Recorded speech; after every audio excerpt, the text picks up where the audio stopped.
Welcome students, welcome to my class. तो करते हैं शुरू आज की class chapter 5 coal and petroleum के साथ, और वो भी आपके फेवरेट प्लेटफॉर्म स्टडी प्योर पे। आई होप आप हमारे वीडियोस एंजॉय कर रहे हैं और उसमें बहुत ही एक्टिवली पार्टिसिपेट कर रहे हैं। So let's start today's class, and in today's session we are going to talk about coal and petroleum and a lot of resources जिसके बारे में आप आर्टिकल्स में पढ़ते हैं, न्यूज़पेपर्स में पढ़ते हैं, because आजकल के टाइम के हिसाब से saving them, using them judiciously is the need of the hour. So after today's class, I hope you will become more serious towards using them wisely, using them judiciously. So let's begin and discuss the need of the hour. So now we know that we are using various materials for our basic needs. Some of them are found in nature and some have been made by human efforts. So air, water, soil, minerals, all these are obtained from nature and hence they are called natural resources. Resources खुद में ही ऐसी चीज हैं जो हमारे लिए बहुत valuable हैं, बट क्योंकि कुछ रिसोर्सेज हमें नेचर से मिलते हैं जो फ्री ऑफ कॉस्ट हैं। कोविड टाइम्स में ये आर्टिकल बहुत जगह स्प्रेड हुआ था जहाँ पे बार बार ऑक्सीजन की वैल्यू के बारे में बात की जा रही थी, क्योंकि जब एक पेशेंट को हॉस्पिटल ले जाया जाता है ऑक्सीजन को रिकवर करने के लिए, उनके बिल्स जो थे वो हर जगह सोशल मीडिया पे सर्कुलेट किए जा रहे थे कि वो ऑक्सीजन जिसके लिए नेचर ने आपसे कभी एक पेनी नहीं मांगी, आज उस ऑक्सीजन के लिए you are paying so much, right? So वहां से हमें उसकी इंपॉर्टेंस के बारे में पता चला जो शायद हम कभी नहीं सोचते। Similarly you have water, you have soil जो कि हमें फ्री ऑफ कॉस्ट मिलता है नेचर से, अबंडेंस में, बट उसके ऑल्टर इफेक्ट्स अगर हम उसको ढंग से यूज नहीं करते, जुडिशियसली नहीं यूज करते, तो हम भूल जाते हैं कि एक दिन ऐसा भी हो सकता है जब हमें डिफिकल्टी आ सकती है इनको पाने में। तो उस टाइम पे हम क्या करेंगे? तो आज की क्लास इन्हीं चीजों पे फोकस करने के लिए है। So let's get back about them in more detail, जहां पे हम एक्चुअली बात करेंगे कि ये क्यों रिन्यूएबल कहे जाते हैं या कईयों को हम नॉन रिन्यूएबल कैटेगरी में डालते हैं। रिन्यूएबल का मतलब ही क्या होता है कि किसी चीज, किसी प्रोसेस को अगर आप रिन्यू कर सकते हो, जैसे आप अपने बिल्स को रिन्यू करते हो, जैसे आप अपनी हेल्थ इंश्योरेंस पॉलिसीज को रिन्यू करते हो, राइट, आपके फी साइकिल्स को रिन्यू करते हो, उसी तरह से जो रिसोर्सेज आपको खत्म होने के बाद रिन्यूएबल्स में मिल जाते हैं, they are called renewable resources. For example animals, fresh air, water, land, plants, हमें कभी दिक्कत नहीं हुई, प्लांट्स हम दोबारा उगा लेते हैं, लैंड चाहिए तो आप फॉरेस्ट क्लियर कर लेते हो अपने घर बनाने के लिए।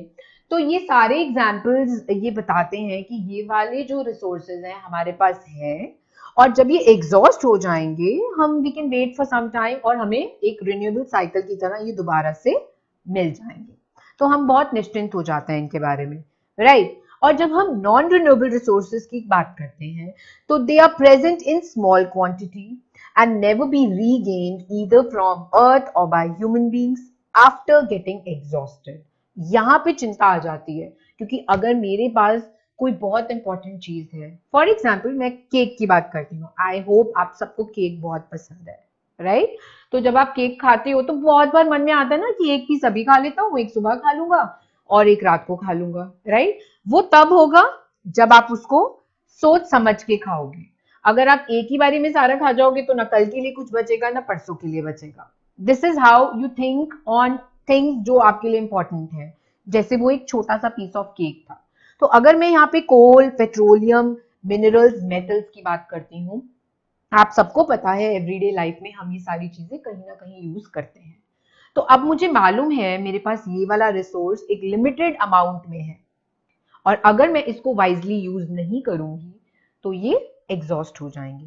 और ये नॉन रिन्यूएबल है, वो उसका मीनिंग ही यही है, क्योंकि ये बनने के लिए बहुत बहुत बहुत साल लग जाते हैं, उसमें आपकी कई जनरेशंस निकल जाएंगी। तो अगर मेरी जनरेशन पे आके ही ये खत्म हो गए क्योंकि हमने उसको सीरियसली नहीं लिया, हमने उसको वाइजली यूज नहीं किया, मेरी जनरेशन पे ये खत्म हो जाएगा, तो मेरे आगे की जनरेशंस क्या करेंगी? उनका कौन सा ऑल्टरनेटिव यूज करेंगी, वहां पे एक अलग साइंस शुरू हो जाता है। तो ऐसा करने के साथ साथ हम क्यों ना हर स्टेप पे और ज्यादा अटेंटिव रहें और ज्यादा केयरफुल रहें, ताकि हम अपना जो लोड है यूजर्स का इन पे कम कर दें और ये वाला जो फैसिलिटी हम इंजॉय कर रहे हैं हमारे आने वाली जनरेशन्स को भी दें, ताकि वो इन सब चीजों को वाइजली हमारी तरह ही यूज एटलीस्ट कर तो सके। So this is the basic differences when we talk about something renewable and something which is non-renewable. So in today's introductory part, we have discussed कि किस तरह से ये चीजें जो हैं हमारे लिए बहुत important हैं और हमें चाहे वो renewable हो चाहे वो non-renewable हो, उनका किस तरह से judiciously use करना चाहिए। आने वाले पार्ट्स में हम नॉन रिन्यूएबल रिसोर्सेज की पूरी स्टडी करेंगे, जिसमें हम डिस्कस करेंगे वो किस तरह से फॉर्म होते हैं, क्या प्रोसेस है, और तब आपको क्लियरली समझ आएगा कि कितने इंपॉर्टेंट उनके यूजेस होते हैं, उसकी फॉर्मेशन को कितना टाइम लगता है, जो शायद हमें अभी तक नहीं पता था। सो आप अपनी आप को नेक्स्ट टाइम इसे यूज करते टाइम बहुत केयरफुल होंगे, I am very sure.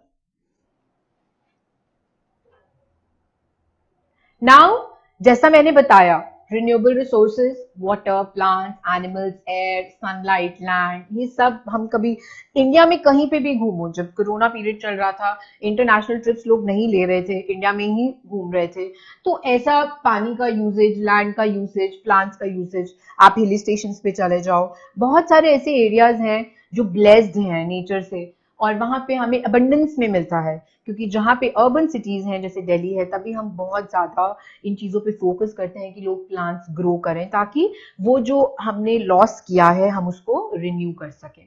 Similarly animals का ध्यान रखा जाता है कि लॉसेस ना हो, इसीलिए आपने जूलॉजिकल पार्क्स बनाए हुए हैं, नेशनल पार्क्स बनाए हुए हैं, चाहे हमारा एयर हो चाहे हमारी सनलाइट हो, हम सब चीजों का ध्यान रखते हैं कि वो हमारे लिए अबंडेंस में प्रोवाइडेड हमेशा रहें।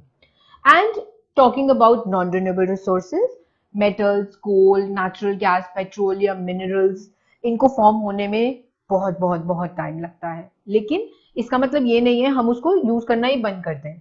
मैं ये नहीं बोल रही हूँ और कोई भी ये नहीं बोल रहा। The point is use them judiciously with the planning, जैसा मैंने आपको केक की स्टोरी से बताया। सो फोकस यही होना चाहिए कि हम अपने साथ साथ आने वाली जनरेशन के बारे में भी सोचें। Okay, So with this you have another term, fossil fuel. जब आप फॉसिल फ्यूल पढ़ेंगे तो आपको आने वाले जो पार्ट्स हम डिस्कस करने वाले हैं वो उसमें और क्लैरिटी मिलती जाएगी कि एक्चुअली में एक फॉसिल फ्यूल क्या होता है। मैं फॉसिल फ्यूल को दो वर्ड्स में ब्रेक करती हूँ, one is fossil and the other is a fuel. अब देखो, जब एक फॉसिल और एक फ्यूल कंबाइन होते हैं तो क्या बनता है हमारा फॉसिल फ्यूल, और वो एक्चुअली में क्या है? Fossils are the remains of dead plants and animals. इतने साल तक बहुत सारे ऐसे एनिमल्स हैं, बहुत सारे ऐसे चीजें हैं जो हमारी बीनीथ द ग्राउंड डीके हो जाती हैं, बरी हो जाती हैं। अब हमेशा तो ऐसा नहीं होता कि आप ध्यान रख सको कि कौन से कॉर्नर में कोई जानवर मरा है या कोई और ऐसी बायोडिग्रेडेबल चीज है जो वहां पे पड़ी हुई है, सड़ रही है, नहीं होता। बहुत बार ऐसा होता है वो अपने आप मिट्टी में दब जाता है with the actions of nature, and वो वहां पे बरीड रहते हैं over years and years and years, और वहां पे वो डीके हो जाते हैं, राइट? जब ये फॉसिल्स किसके साथ कंबाइन होते हैं? एक फ्यूल के साथ। और फ्यूल क्या होते हैं? Materials burn to produce heat. इसको हम बोलते ही वही है फ्यूल, जो भी हम यूज करते हैं जहां पे हमें हीट प्रोड्यूस करनी है, क्योंकि वो एनर्जी की फॉर्म देता है। तो जब ये दो कंबाइन होते हैं तो हमारे पास क्या बनता है? Fossil fuel. और फॉसिल फ्यूल क्या है? It is a fuel which is obtain from dead plants and animals. तो उसकी पावर सोचो, यहाँ पे हमने कोई भी डायरेक्ट ऐसी चीज यूज नहीं की है जो आपको हीट प्रोड्यूस करने में काम आ रही है। You are actually making use of fossils, dead decaying matter, to produce energy, which makes them fossil fuels. And this is going to be a very important term in today's chapter. So after this understanding of fossil fuels, let's wait for part 2 and we'll meet there to discuss the non-renewable resources in detail. I hope the concept of renewable, non-renewable resources are clear to you. What are fossil fuels is clear to you. So Let's meet in part 2. Till then, bye bye.